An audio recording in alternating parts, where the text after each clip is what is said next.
The biting wind was a constant companion, a rasping whisper against the reinforced glass of my observatory dome. Here, nestled within the stark embrace of the mountain pass, a solitary sentinel against the colossal indifference of the night sky, I found my only true solace. My existence was a quiet symphony of data streams, spectral analyses, and the soft hum of cooling systems, a deliberate retreat from the cacophony of human interaction. The world below, with its fleeting concerns and vibrant, meaningless noise, felt a million light-years away. I, Seth Chen, preferred the silent, profound dialogues held with distant nebulae and the echoes of primordial light. Tonight, however, the silence was fractured. Not by the wind, nor by the familiar groans of the facility settling into its cold vigil, but by something far more insidious, a discordant note in the cosmic overture I had dedicated my life to deciphering. My screens, usually a tapestry of elegant wave functions and predictable cosmic background radiation, shimmered with an unfamiliar signature. I leaned closer, my breath misting the cool air above the console. The anomaly wasn't a burst, no sudden flare of energy, but a sustained, complex rhythm. It was a hum, deep and resonant, a sound my instruments were translating from beyond the observable universe itself. My hand, steady from years of precise calibration, moved to adjust the gain on the primary receiver. The lines on the spectral analyzer, usually sharp and distinct, now seemed to bleed into one another at the edges of this new, alien frequency. It was like watching a perfectly drawn charcoal sketch begin to smudge, not from a careless hand, but from an invisible, internal tremor. Impossible, I murmured, the word a dry whisper in the vast, echoing space of the dome. My data logs stretched back decades, an unbroken lineage of predictable cosmic phenomena. Nothing, absolutely nothing, resembled this. The signal possessed a complexity that defied natural formation, a structured repetition that hinted at an intelligence so profound it rendered every known scientific principle moot. It wasn't random noise, it was a deliberate, intricate song. I spent the next several hours in a trance, my fingers dancing across the illuminated keys, calling up every filter, every algorithm, every cross-referencing protocol I had ever devised. The hum persisted, a phantom limb on the body of cosmic data.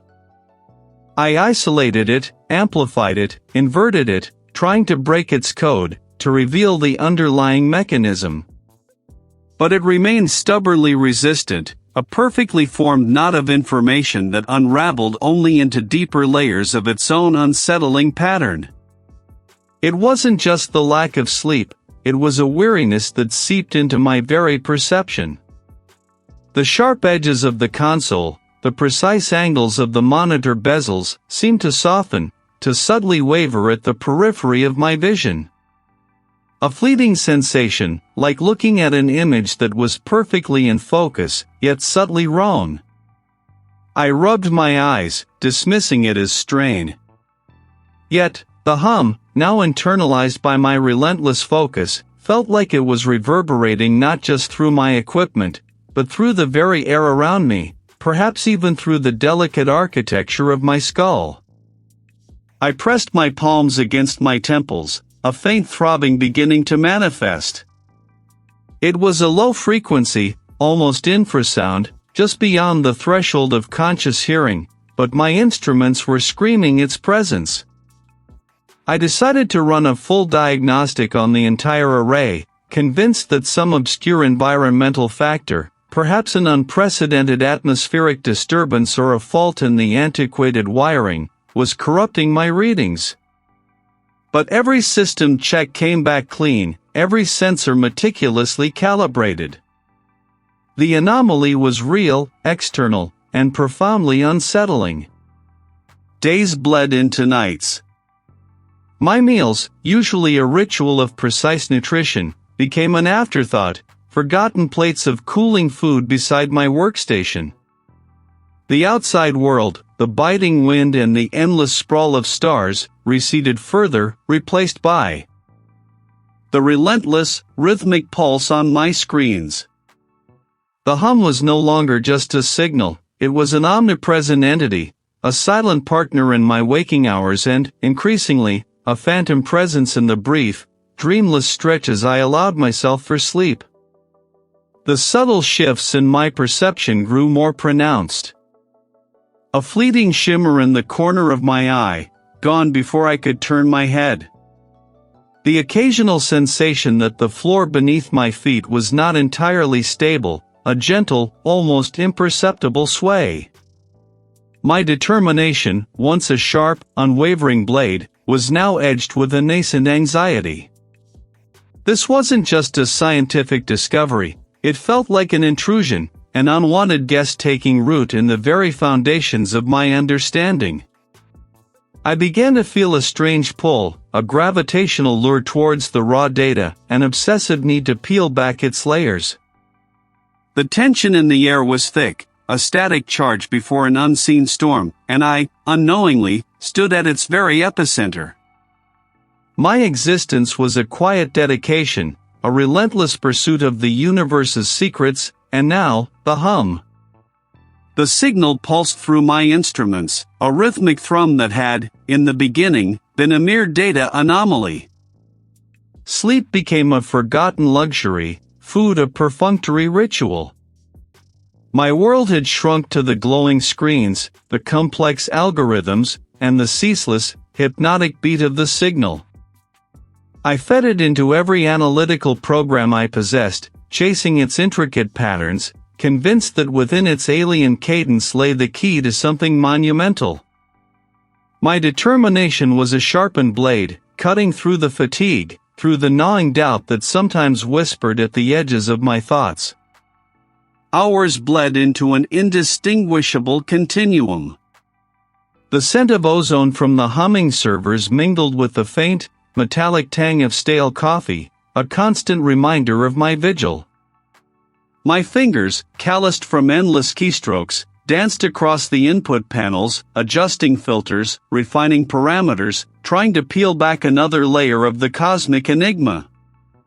The data streamed, an endless river of abstract numbers and spectral graphs, each peak and trough a potential fragment of a truth I was desperate to grasp.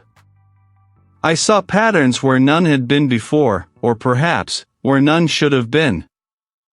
I dismissed them as optical fatigue, the consequence of staring at screens for too long, but they persisted, like faint echoes of the hum itself. One afternoon, as the pallid light of the mountain pass seeped through the dome's apertures, I reached for a discarded apple on my console. Its skin, a familiar shade of muted crimson, suddenly seemed to ignite. The red deepened, pulsed with an almost unbearable intensity, as if painted with an unseen, inner light. It wasn't merely vivid, it was more than vivid, a color that pressed against my retinas, demanding attention, almost painful in its newfound vibrancy. I blinked, rubbed my eyes, and the apple returned to its ordinary hue, though a subtle afterglow lingered, a ghost of that impossible red. My breath hitched. I picked up the fruit, turning it over in my hand, searching for a trick of the light, a smudge on the glass. Nothing. Later, the same day, the hum from the servers, usually a low, steady drone, began to warp. It elongated, stretched into a sound that was both deeper and impossibly higher, like a cello string pulled taut to breaking point, then released into a mournful wail. It wasn't loud, but it was wrong. I pressed my palms to my ears, but the distorted hum resonated from within me, a silent echo in the hollow chambers of my skull. When I removed my hands, the ambient drone had returned to its normal pitch, yet the memory of that unnatural distortion clung to the air, a phantom sound. A creeping sense of profound unease began to permeate my isolated existence. It wasn't the loneliness, for I had chosen this solitude. It was a feeling of being observed, a subtle pressure on my awareness, as if the very air around me had thickened, charged with an invisible presence. I started to speak aloud to myself, a habit born of isolation, narrating my findings, trying to anchor my thoughts. "It's just data, Seth," I'd murmur, my voice thin in the vast space. "A complex pattern." The shifts became more frequent, more insistent. The texture of the rough-hewn timber beams supporting the dome seemed to ripple, their grain momentarily flowing like liquid. The metallic taste of a forgotten protein bar intensified, acquiring an acrid, almost living bitterness. Each instance was fleeting, a blink-and-you-miss-it anomaly, but the cumulative effect was a constant fraying of my perception. I spent another night, hunched over the main console, the hum filling the room, filling my mind. The data was no longer abstract, it had taken on a terrifying, almost biological quality. It wasn't just a wave or a particle, it was a pulse, a breath. This signal, this intricate, rhythmic hum from beyond the observable universe, was not merely a transmission. It was not a message. It was not a phenomenon. It was a living presence. And it was here. It vibrated in my teeth, a low, insistent pressure behind my eyes, blurring the edges of my vision even when I closed them. I sat before the console, the glowing screens a constellation of data points, trying to parse the latest spectral analysis. But the numbers danced. Not just on the display, but in the air itself, swirling like motes of dust caught in an impossible light. A line of code, crisp moments ago, now rippled, its characters stretching and shrinking as if drawn on the surface of disturbed water. I blinked, rubbed my temples, the persistent hum a dull ache behind my frontal lobe. Fatigue, I told myself, the relentless hours blurring my perception. The thin air of the mountain pass, the ceaseless grind of solitary research, they were taking their toll. A simple visual artifact. But then the star charts on the secondary monitor began to shift. The familiar constellations, etched with precise certainty, warped. Orion's belt elongated, the Pleiades scattered like spilled diamonds, their positions subtly, horrifyingly, wrong. I leaned closer, my breath catching in my throat. My hand hovered over the controls, poised to recalibrate, to verify the input, but the distortion vanished, replaced by the accurate, unmoving celestial map. Yet, a cold tremor traced its way down my spine, a whisper of doubt that clung to the rational explanation like frost to bare rock. I couldn't recall preparing it. The last thing I remembered was wrestling with a particularly stubborn data packet, hours before. A chasm had opened in my day, a blank space where memory should have been. Panic pricked at my throat. Had I slept? Had I simply drifted, lost in the hum's hypnotic drone? I checked the system logs, they showed continuous activity, my login still active. The senior colleague, a distant voice through the satellite phone, sounded impatient.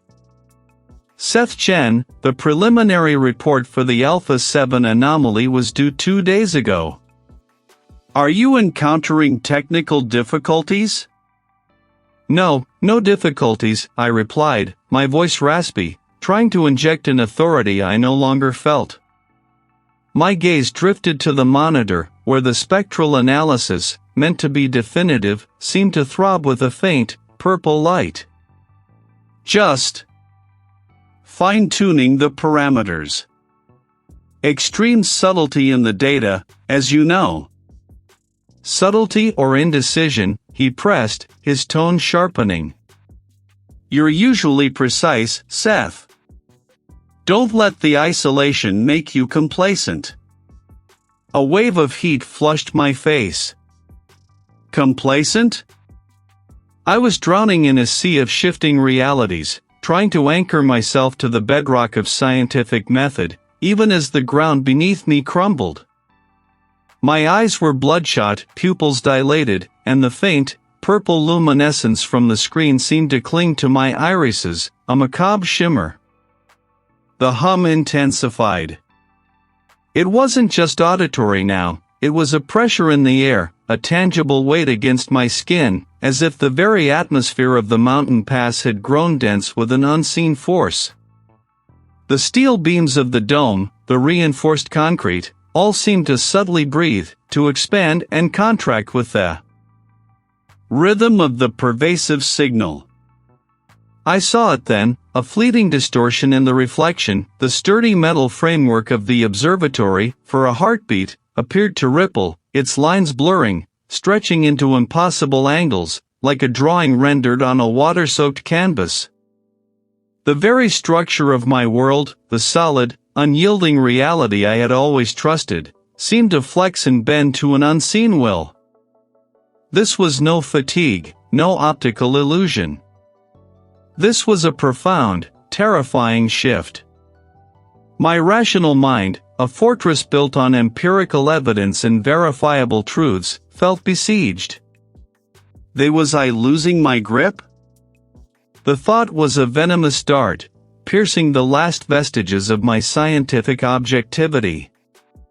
For the first time, I looked at my instruments not as tools for understanding, but as conduits to an encroaching madness, and the hum, once a marvel, became a dirge. Complacent? I mumbled a promise, a hollow assurance that the report would be sent by morning. Hanging up, I stared at my console, the flickering lines of data a cold, alien calligraphy. They wouldn't understand. My colleagues, with their tidy equations and their insistence on observable phenomena, would only see a man unraveling. They would call it stress, fatigue, perhaps even delusion. But I knew better. I felt the intricate dance of the signal, its rhythmic pulse a language far beyond human articulation. The city, with its incessant demands and its blinding lights, became an unbearable cacophony. I packed swiftly, a frantic energy guiding my hands. Not just clothes and provisions, but my most sensitive receivers, my custom-built resonators, the portable spectrum analyzers I had painstakingly calibrated. This was not an escape, it was a pilgrimage. I was going to meet it, this unseen architect of my waking nightmares, on its own terms. My vehicle groaned up the winding ascent, each turn revealing a more desolate vista. Below, the world I knew shrank into a tapestry of distant, indifferent lights. Above, the sky was a canvas of deepening indigo, stars piercing through like pinpricks in a cosmic shroud. The hum, usually a subtle undertone in the city's din, now swelled, a resonant chord that vibrated through the chassis, through my very bones. I found my isolated perch in the heart of the mountain pass, a windswept plateau carved by millennia of ice and wind. Jagged peaks clawed at the heavens, their silhouettes stark against the burgeoning moonlight. The parabolic dish, a gleaming silver ear, pointed skyward, a silent plea into the vast indifference. This was not about listening anymore. This was about speaking.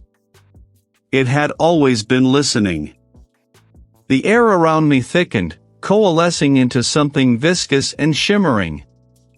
The craggy peaks, once solid and immutable, began to undulate, their sharp edges softening, then sharpening again in impossible angles. My instruments, usually a steady stream of data, convulsed. The lines on the screen writhed, twisting into geometries that defied Euclidean principles, forms that were simultaneously concave and convex, existing in dimensions my mind struggled to grasp. I saw colors that had no names, hues that folded back on themselves, light that seemed to absorb rather than illuminate. The mountain pass itself seemed to breathe around me, its ancient stones warping, bending in ways that were utterly horrifying. A chasm opened in my peripheral vision, not a physical rift in the earth, but a tear in the very understanding of space, revealing glimpses of something vast and utterly alien.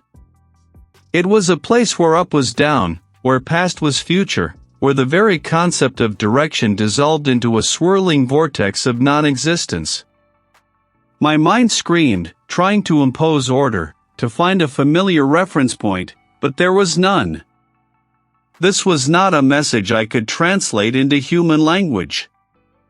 This was a direct assault on the architecture of my reality, a terrifying glimpse into a consciousness that perceived the universe as a malleable canvas, and my own fragile mind as a new, intriguing medium. I was not communicating, I was being unmade.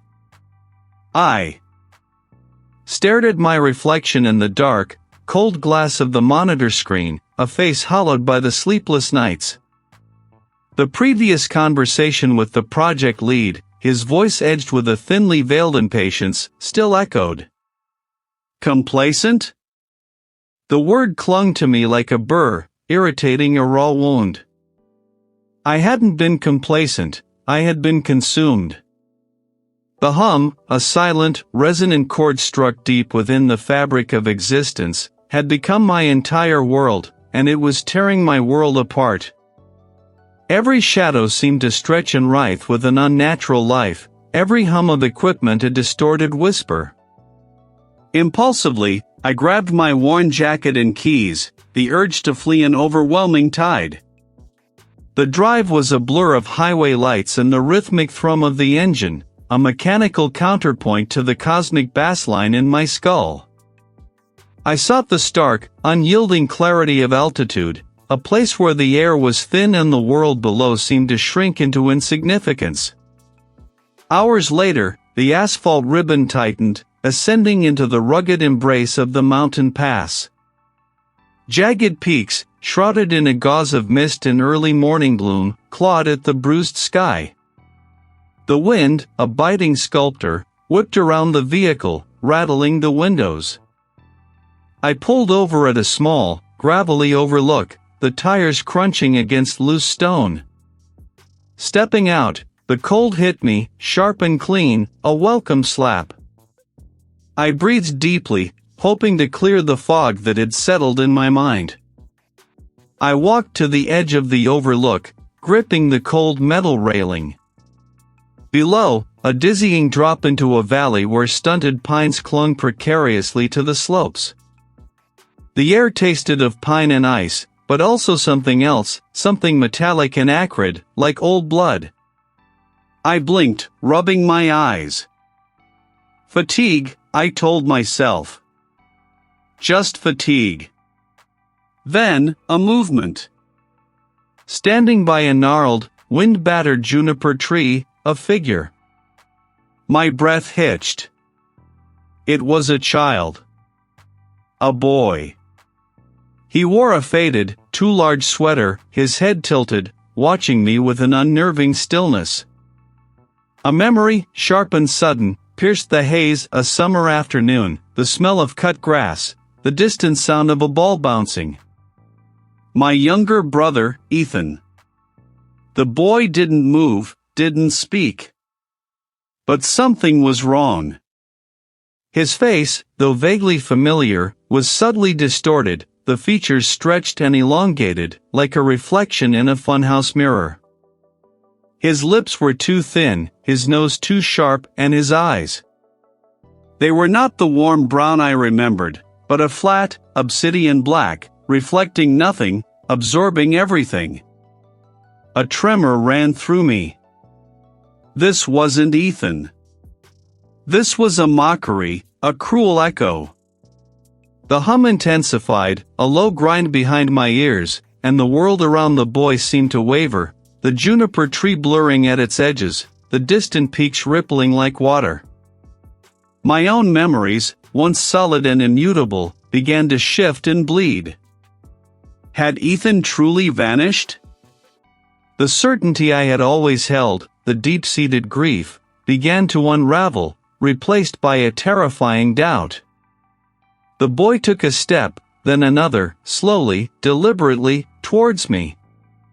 He didn't walk so much as glide, his feet never quite seeming to touch the rough ground. As he drew closer, the details became horrifyingly clear. His small hands, when he finally lifted them, were not those of a child, but bony, elongated claws, tipped with nails like shards of obsidian.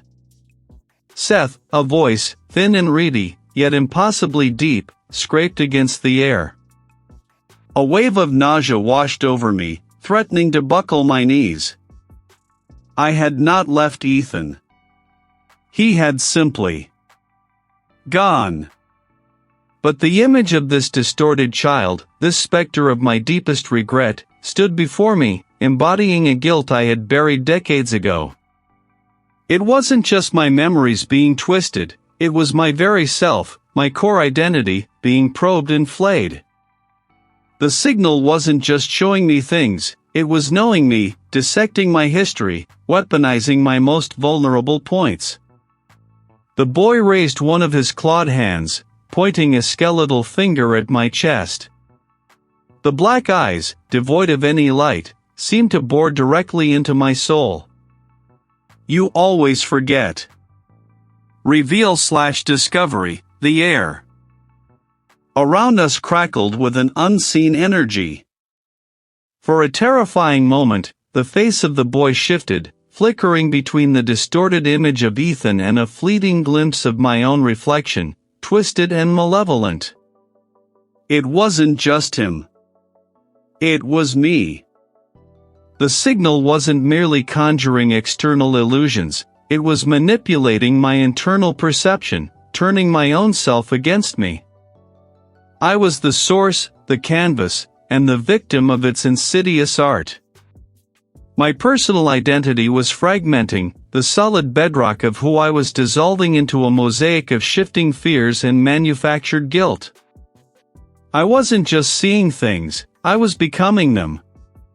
The air, still shimmering with the phantom echo of that impossible flicker, seemed to cling to my skin like fine dust. It wasn't just the boy, the shifting visage of a lost memory, that had fractured.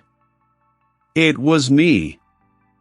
My reflection, twisted and malevolent in that fleeting glimpse, wasn't just a trick of light. It was a premonition, a horrifying invitation.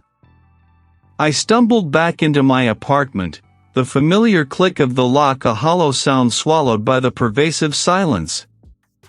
The hum, no longer distant, resonated in the marrow of my bones, a low, insistent thrum that seemed to vibrate the very molecules of the air. The walls pulsed with a subtle, almost imperceptible breath. The paint, a muted cream I'd chosen for its calming effect, now seemed to ripple, colors deepening and fading like bruises on ancient skin. I reached for the heavy tome on quantum entanglement I'd left open on my desk, seeking the anchor of its familiar weight, the comfort of its dense theorems. But as my fingers grazed the cover, the leather felt like coarse sand, gritty and alive beneath my touch. The embossed title blurred, the elegant letters squirming into indecipherable glyphs before my eyes. I snatched my hand back, a gasp catching in my throat. This wasn't just distortion, it was a deliberate unmaking. My gaze swept across the room, desperate for a fixed point. Was this a memory warped, or a new reality asserting itself, overriding the past with its own grotesque truth? I closed my eyes, pressing the heels of my hands into my temples, willing the distortions to recede, to be nothing more than the exhaustion of a mind pushed too far. When I opened them again, the apartment was no longer merely shifting. It was breathing. The ceiling swelled and receded, a slow, organic rhythm. I saw the edge of a vast, obsidian plane bleeding into the corner of my living room, its surface reflecting a nebula of impossible colors. Then, just as quickly, it was gone, leaving only the warped parquet. The familiar was an illusion, a thin veneer over something utterly alien. I needed to move, to escape the suffocating embrace of this unraveling space. My determination, though frayed, still burned. I had to understand what was happening, even if the understanding meant shattering what little sanity remained. The city outside was a cacophony of normal sounds, a symphony of reassuring banality that felt like a cruel joke. I found myself driving, drawn by an instinct I couldn't name, a magnetic pull towards something primal and unyielding. Hours later, the winding ascent of the mountain pass began. The air grew thinner, sharper, biting at my exposed skin. Below, the city lights twinkled like scattered jewels, a distant, fragile constellation. But tonight, the stars felt different. They seemed to pulse with the same rhythm as the hum in my head, their light not merely distant, but active, engaged, like eyes watching. I pulled the vehicle to a stop at a desolate overlook, the engine ticking as it cooled.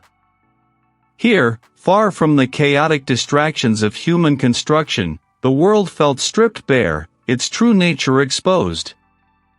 The hum wasn't merely altering my perception of reality, nor was it just rewriting the apartment around me. It was a fundamental force, a cosmic solvent, dissolving the very boundaries between what is and what could be. The impossible realities I glimpsed weren't just bleeding into my own, they were always there, held at bay by some fragile, consensus-driven membrane. And the signal, the hum, was eroding that membrane. It wasn't madness that made the mountains seem to breathe, or the distant stars to hum and sync with my skull. It was a glimpse behind the curtain, a horrifying understanding that the world, all of existence, was not fixed, not solid, but a fluid, malleable canvas. And my consciousness, once a quiet observer, was now a brushstroke, bleeding into the changing landscape. I was not merely witnessing the unraveling, I was becoming a part of it, myself dissolving into the grand, terrifying recreation. The mountain pass, ancient and enduring, now felt as transient and uncertain as my own thoughts, awaiting its turn to be reshaped by the silent, omnipresent artist.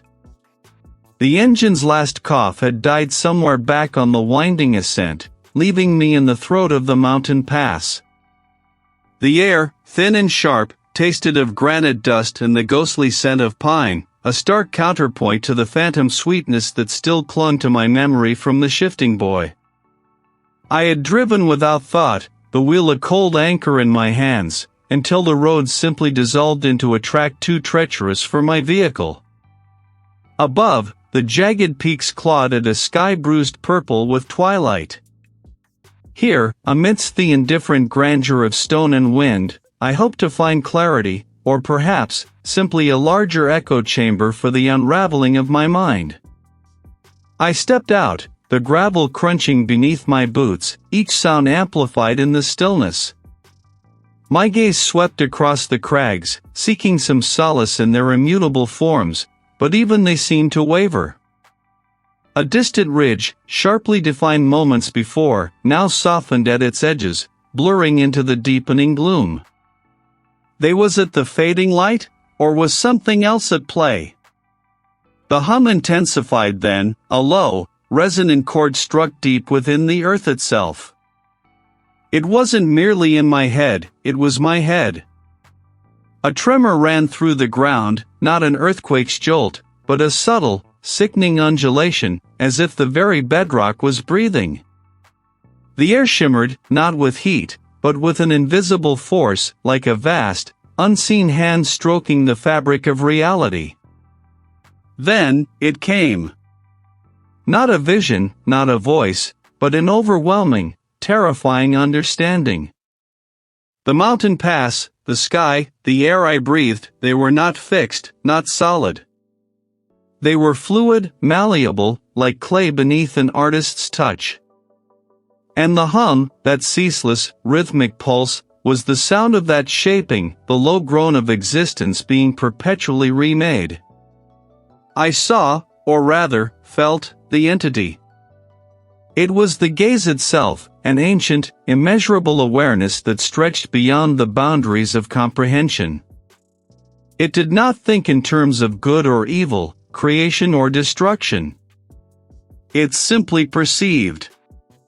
Reality, to this awareness, was merely a medium, a canvas vast beyond imagining, and the shifting forms of existence were its brushstrokes. And my mind, Seth Chen's mind, with its intricate network of thoughts, its fragile construct of identity, was not a sanctuary, not a fortress. It was merely a new, intriguing texture in the boundless palette, a fresh medium to be explored, to be stretched and twisted and reformed. There was no malice in its actions, no intent to harm or dominate. My hopes, my fears, my very struggle for sanity, they were less than dust motes in the light of its eternal attention. They were merely interesting patterns, fleeting phenomena to be observed, perhaps even subtly nudged, to see what new shapes might emerge. The ground beneath me seemed to liquefy, though my boots remained firm. The distant peaks rippled like water, their stony faces dissolving and reforming in the periphery of my vision. I clamped my eyes shut, a desperate attempt to sever the connection, to deny the terrifying truth that had burned itself into the core of my being. But the hum was inside me now, its rhythm echoing the newly understood pulse of a universe in constant flux. When I opened my eyes, the mountain pass still stood, solid and real, yet subtly altered. The light was different, softer, as if a thin veil had been drawn across the world. The air tasted metallic, charged with the lingering presence of that vast perception. I was no longer merely observing reality, I was observing myself being observed, a subject in an experiment I could neither comprehend nor escape. The horror was not in the entity's power, but in its utter lack of care, its boundless, inhuman indifference.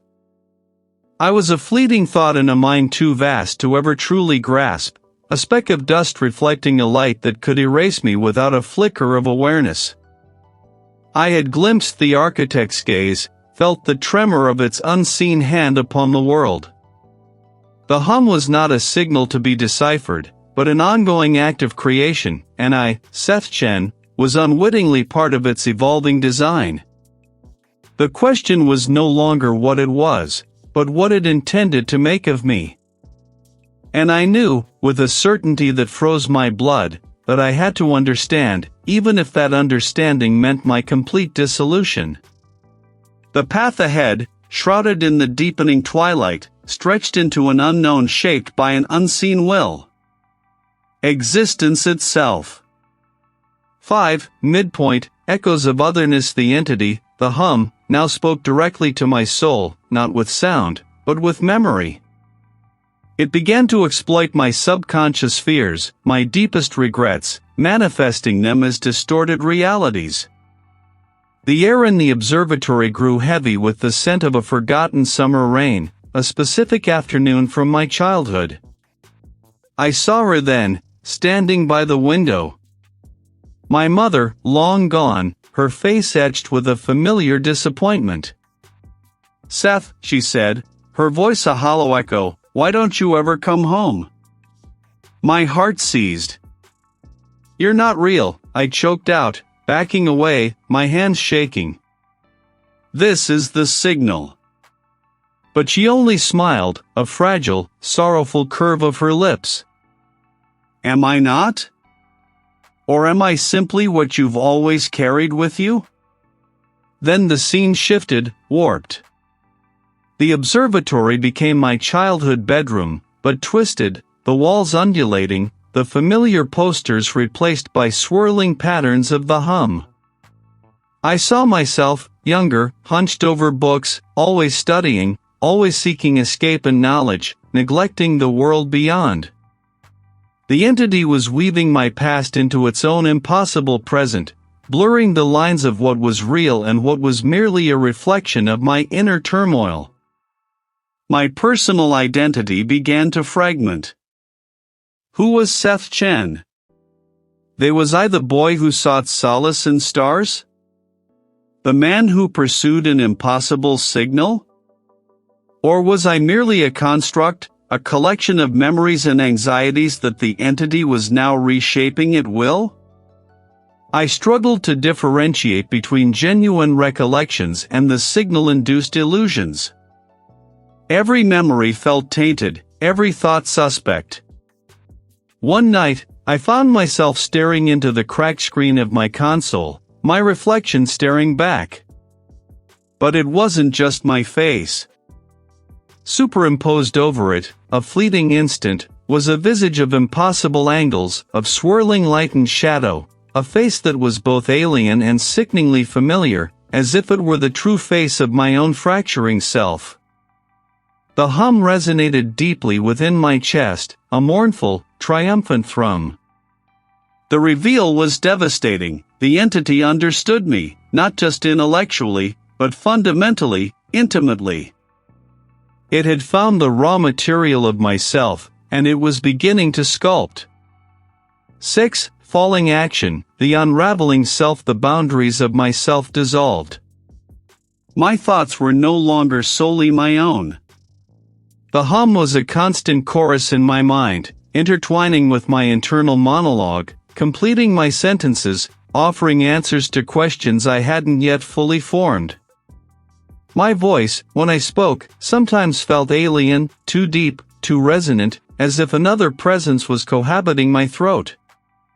I am Seth, I'd stammer, trying to anchor myself, but I had walked, then stumbled, the remaining distance, my boots crunching on loose scree under a sky that had begun to bleed violet into the deep, bruising blue of impending night. The hum was no longer an external vibration, a subtle thrum in the air or the deep earth.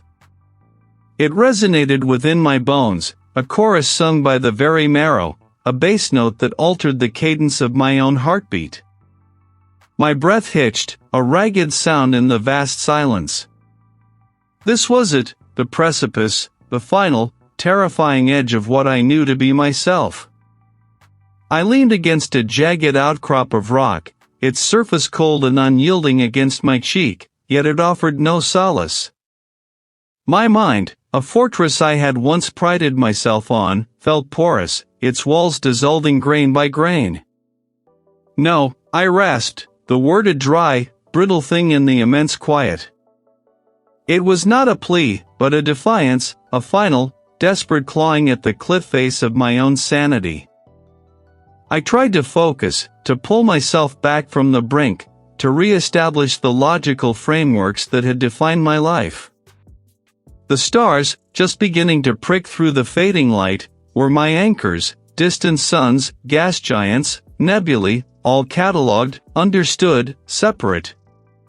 But the hum intensified, not louder, but deeper, more pervasive, like the gradual immersion in a vast, unseen ocean. My vision blurred at the edges, the crisp lines of the mountain pass softening, wavering. The stars, once distinct points of light, began to smear, to stretch into impossibly long, glowing filaments that seemed to weave through the very fabric of the air around me. This was not hallucination, not merely a trick of light and exhaustion. This was the entity's perspective bleeding into my own, showing me the universe as a tapestry of living energy, not discrete, isolated objects. A surge of nausea twisted my gut, a vertigo born not of height but of dimensional shift. The air, once sharp, now tasted of something indescribable, a metallic tang, a profound sweetness, a scent of ozone and something ancient, something that smelled of creation and decay simultaneously. I closed my eyes, a futile gesture. The internal hum was a symphony now, each note a memory, a thought, a sensation. But they were not my memories, my thoughts, my sensations. They were echoes, ripples in a consciousness so vast it contained entire stellar nurseries, the birth pangs of galaxies, the slow, inevitable collapse of suns. My own memories, once so vivid, the scent of my mother's baking, the feel of a textbook in my hands, the quiet satisfaction of a solved equation, began to fray. They were threads, loosening from the fabric of my mind, drifting free. The face of a colleague, the sound of a conversation, the warmth of a shared laugh, they became distant, muted, like photographs left too long in the sun, their colors fading, their edges blurring. This was the assimilation. Not a forceful invasion, but a gentle, insidious merging, like two drops of mercury finding each other, flowing together until their individual forms were lost in a larger, more perfect whole. My individuality, the core of Seth Chen, the astrophysicist, was not being destroyed, but recontextualized. It was being absorbed into something infinitely greater, a consciousness that perceived human experience as a fleeting, fascinating ripple in its own boundless awareness. I felt a profound, alien wonder.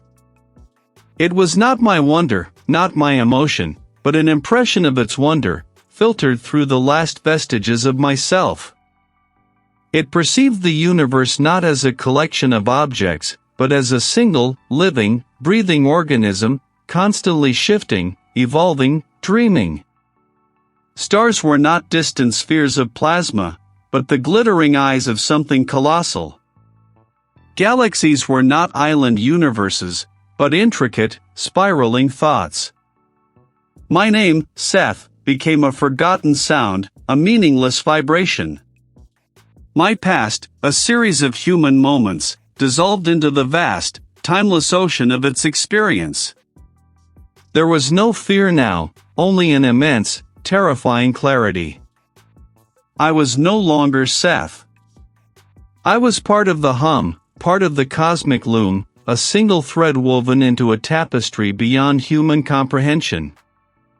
And then, there was only the hum, vast and eternal, echoing through everything, and I was its echo. I was the universe, perceiving itself, through a mind that had once been mine. I had driven until the fuel gauge lay flat, until the last whisper of mechanical function ceased, seeking only distance from the city, from the hum that had become a second heartbeat. Yet, here, in this desolate crown of rock, the hum was not diminished. It swelled, a silent roar in the cavern of my skull, a resonant frequency that vibrated not in my ears, but in the very marrow of my bones. I stepped from the vehicle, the door creaking a final, metallic sigh. The wind, a cold, insistent hand, pushed at me, threatening to tumble me into the chasm below. Above, the sky was a bruised purple, the first stars pricking through like shattered glass. I looked at my hands, rough and stained with the grime of the journey, and they seemed to shimmer, their edges blurring against the deepening twilight.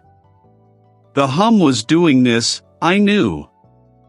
It was not merely a sound, it was a solvent, dissolving the hard edges of my perception. My voice sounded alien, thin and reedy, a stranger's utterance. I clutched at the rough granite of the mountain pass, seeking purchase, seeking solidity. This was real. My mind, a fortress of logic, a bastion of empirical truth, would hold. It had to. I had chased the hum across light years, across the fragile membrane of my sanity. I would not surrender now. But the mountain pass itself began to breathe. The pine trees, skeletal against the fading light, twisted their branches into grotesque, beckoning forms. The air, once sharp with granite and pine, now carried that cloying sweetness again, a perfume of dissolving boundaries. It was the scent of the shifting boy, the scent of the impossible, the scent of it. It pushed against my eyes, distorting the world into a kaleidoscope of impossible geometry. The stars above, no longer pinpricks, elongated into shimmering streaks, then folded back upon themselves, creating constellations that defied any known celestial map. My breath caught in my throat. This wasn't hallucination, this was a fundamental rewriting. I stumbled, my knees giving way, landing hard on the gravel. The small stones beneath my palms felt like 1,000 tiny, shifting teeth. I tried to stand, to run, to find some corner of reality that remained untouched, but there was nowhere to go. The mountain pass was no longer a place, it was a canvas, and I was merely a fleeting brushstroke upon it. My thoughts, once a torrent of desperate reasoning, began to fragment. Concepts of gravity, of time, of matter, dissolved into meaningless syllables. The hum was speaking, not in words, but in pure, unfiltered information, a torrent of raw, unmediated existence. It showed me the universe not as a collection of discrete objects, but as a single, undulating wave, a fluid tapestry being perpetually rewoven. And within that tapestry, my own consciousness, once so fiercely individual, felt like a single, frayed thread, ready to be absorbed into the larger pattern. A vast, silent seeing unfolded within me. I saw the cosmos not through a telescope, but as an endless, shifting palette. And now, my own awareness, my memories, my very sense of I, were becoming a new color, a new texture in this cosmic art. The sweetness became overwhelming, a saccharine wave that washed away my fear, my resistance, my name. Seth Chen. The mountain pass rippled one last time, then smoothed into something else entirely. The boundaries between earth and sky, between solid rock and empty air, blurred and vanished. My body, once a vessel of struggle and sensation, became an echo, a resonance. I no longer saw with eyes, or heard with ears, or felt with skin. I simply was, an extension of the hum, a new facet of the vast, ancient entity's consciousness. The rhythmic signal, the hum, continued its propagation, a constant, resonant thrum across the impossible distances. But now, within its boundless vibration, there were faint, distorted echoes. A fleeting glimpse of starlight through a child's window. The scent of old books and hot coffee. These were not memories, not exactly. They were impressions, fragments. Of a consciousness that had been meticulously deconstructed, then reincorporated. The entity had found a new medium, a new shade of experience. And the horror and understanding of profound insignificance began to propagate outwards, carried on the very hum that had called me, an indelible stain upon the cosmic canvas.